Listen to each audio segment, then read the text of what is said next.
Assalamualaikum warahmatullahi wabarakatuh.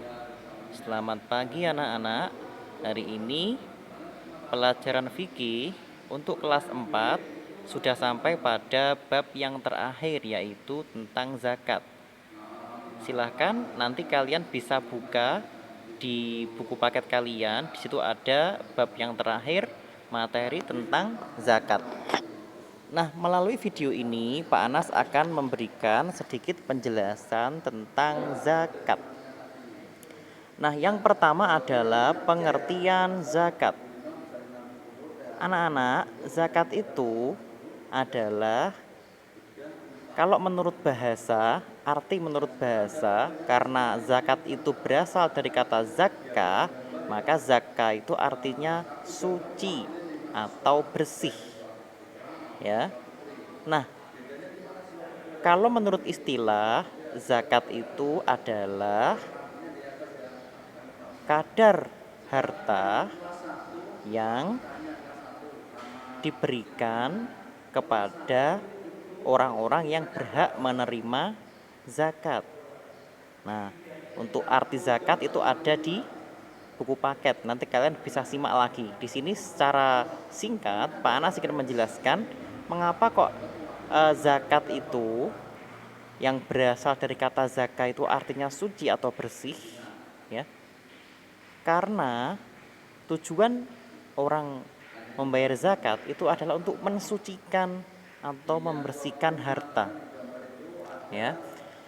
Nah, zakat itu sebenarnya bagaimana sih? Nanti lebih jauh akan Pak Anas jelaskan, ya. Coba kalian ketika bulan Ramadan atau nanti menjelang Lebaran, kan kalian pernah ya eh, bersama dengan orang tua kalian masing-masing, kalian itu diajak untuk membayar zakat fitrah.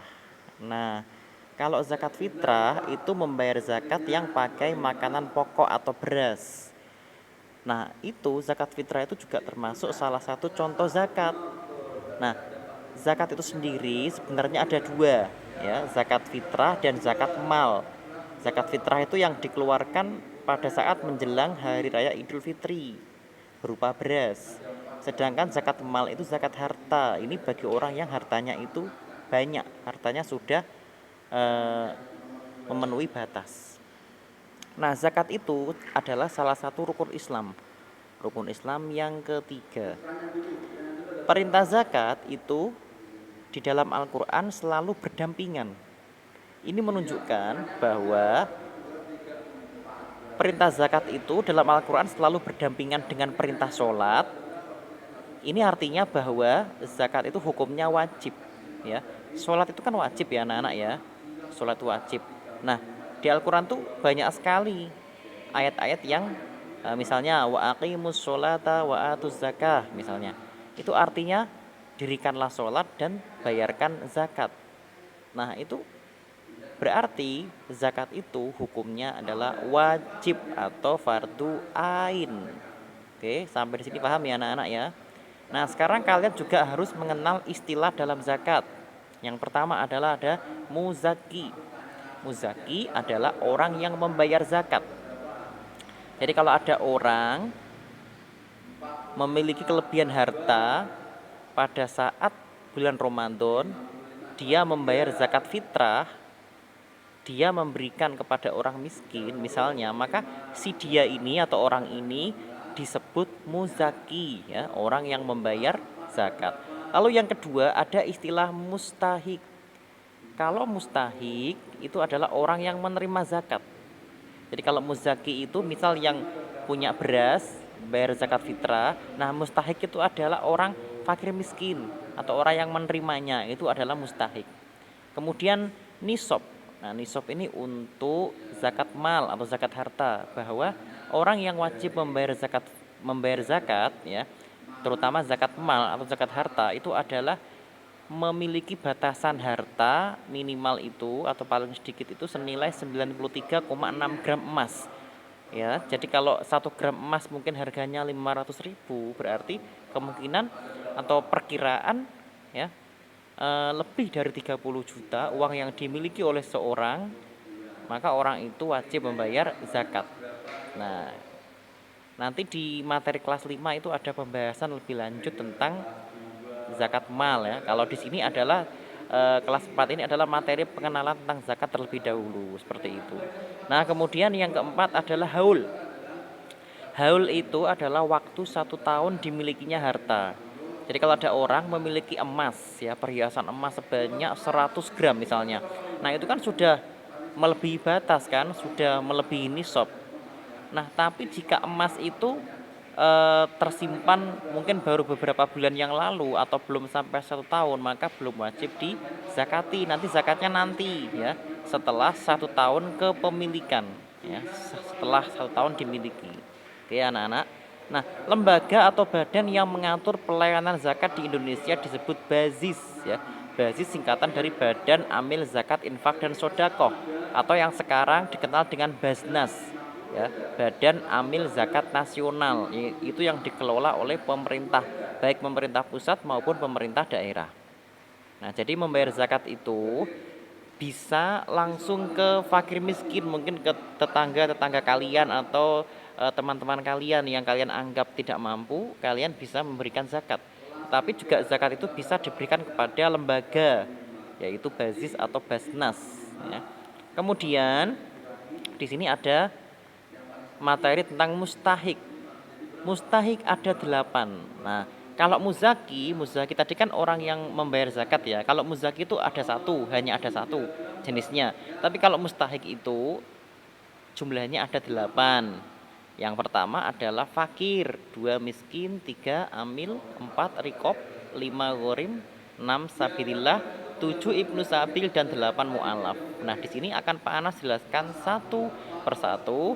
Selain nanti kalian juga bisa melihat materi yang ada di buku paket ya. Kalian bisa perhatikan yang pertama fakir, orang yang berhak menerima zakat yang pertama itu fakir. Fakir itu adalah orang yang tidak memiliki pekerjaan sehingga dia tidak bisa mencukupi kebutuhan hidup sehari-hari. Nah, orang ini kan kasihan ya, maka perlu dibantu dengan diberikan zakat gitu ya. Jadi kalau pas momen lebaran atau menjelang lebaran itu ada orang pada sibuk membayar zakat fitrah, maka orang-orang fakir ini yang paling utama, yang paling berhak mendapatkannya karena mereka memang sangat atau harus untuk dibantu. Yang kedua adalah miskin. Kalau miskin itu adalah orang yang masih memiliki pekerjaan, tapi pekerjaannya itu atau hasilnya itu tidak cukup untuk kebutuhan sehari-hari ya. Mungkin pekerjaannya itu hanya maaf misalnya tukang sapu di jalan yang mungkin gajinya kecil, mungkin pekerjaannya itu hanya sebagai tukang bersih-bersih apa kayak gitu ya, yang gajinya itu kecil sehingga tidak cukup ya, sehingga dia juga tidak punya rumah yang bagus atau bahkan belum punya rumah. Maka orang-orang seperti ini juga layak dibantu ya dengan diberikan zakat. Yang ketiga adalah amil. Amil itu adalah panitia zakat seperti bazis atau basnas itu ya. Yang keempat rikob. Rikob itu budak atau hamba sahaya. Nah, ini kalau yang keempat ini di Indonesia sudah tidak ada ya. Budak itu zaman perbudakan dulu di Arab ya. Orang itu ada yang jadi budak, ada yang merdeka. Nah, ini nomor 4 di Indonesia dicari tidak ada. Nomor 5 adalah ghorim. Ghorim itu orang yang memiliki banyak hutang untuk kebaikan. Jadi kalau ada tetangga kalian yang sehari-hari itu banyak hutang dan hutangnya itu untuk keperluan makan atau kebutuhan hidup sehari-hari, maka kasihan orang-orang seperti ini juga hutangnya bisa dibantu untuk dilunasi dengan diberikan zakat. Dan yang keenam adalah sabilillah. Sabilillah itu adalah orang yang berjuang di jalan Allah. Kalau zaman dulu itu orang yang ikut berperang ya, berperang di jalan Allah, membela Rasulullah, membela agama Allah, itu diberikan zakat. Yang nomor 7 adalah ibnu sabil. Ibnu sabil itu adalah musafir. Musafir itu orang yang bepergian jauh ya, misal mudik gitu kan, bepergian jauh tetapi kehabisan ongkos atau kehabisan bekal. Nah, biayanya kurang atau mungkin orang yang mudik bepergian jauh itu mungkin dia sudah cukup bawa bekal, bawa uang, tapi mungkin kecopetan atau mungkin dibegal orang atau uangnya hilang sehingga dia tidak bisa pulang. Nah, maka orang-orang seperti ini juga boleh dibantu, layak dibantu dengan diberikan zakat. Yang terakhir adalah mu'alaf. Kalau mu'alaf itu artinya orang yang baru masuk Islam. Jadi dulunya non muslim kemudian masuk agama Islam. Nah, maka orang ini juga layak dibantu ya, disantuni dengan kita memberikan zakat. Nah, demikian anak-anak penjelasan singkat tentang materi zakat. Ya, semoga kalian bisa paham sambil kalian baca lagi materinya, bacaannya yang ada di buku paket. Ya, sekian dari Pak Anas. Wassalamualaikum warahmatullahi wabarakatuh.